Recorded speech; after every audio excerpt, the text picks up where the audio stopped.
The morning after the sixth seal broke, Whitcomb Manor felt sentient. Curtains fluttered with no wind. Clocks ticked out of rhythm. The once dormant portraits along the corridor began turning subtly, facing different directions each time Hart passed. She emerged from the crypt changed. Her voice echoed even in silence, and music followed her like a scent. Crowthorne no longer looked her in the eye. "The seventh must be seen," he whispered, "before it can see you." Hart wasn't sure if he was warning her or pleading. Crowthorne led her to a forgotten corner of the manor, once a servant's quarters. There was a door that hadn't existed the night before. No hinges, no frame, just a rectangle of pulsing darkness set into the stone.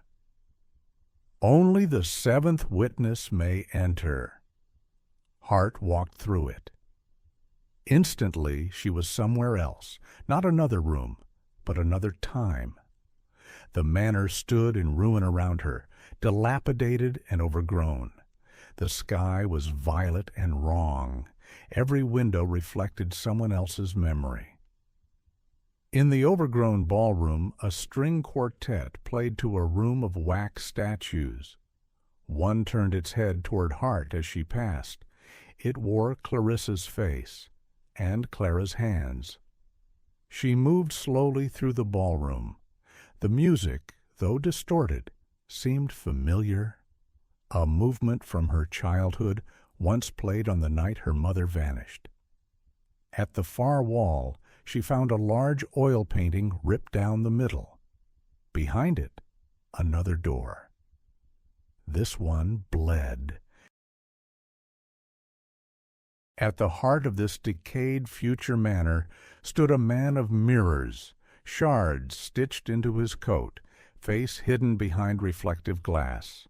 His presence distorted the room, multiplying Hart's image into infinite reflections.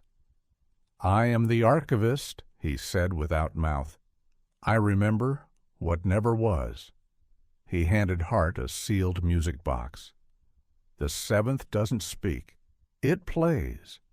She opened the lid. No melody came. Just a heartbeat, her own. And something else, a humming, soft and subterranean, like the hum of a world dreaming. The manor trembled. A corridor split into 7 halls, each reflecting a moment Hart had never lived, but somehow recognized. Clara walking through fire. Clarissa strangling a man with violin strings. Crowthorne weeping before a burning cradle. A younger Hart singing lullabies to someone else's child. A masked figure painting music notes onto a wall with blood. Her mother dancing alone in the dining room, surrounded by floating lanterns. She stepped into the 7th hallway. At the end, a mirror. But instead of her own face, it showed a version of Hart with hollow eyes and black tears. The mirror shattered. Behind it, a girl in a stitched mask stood alone, holding a violin bow like a blade. "I was never given a name, only a number. You were always the 7th. She turned and walked away. Hart followed. They entered a domed chamber with no ceiling, just sky. Beneath their feet, a circular mural depicting 7 figures in a ring, their shadows merging into one. The girl stepped to the center. "You chose to forget. I was what remained." The girl stepped forward and touched Hart's chest.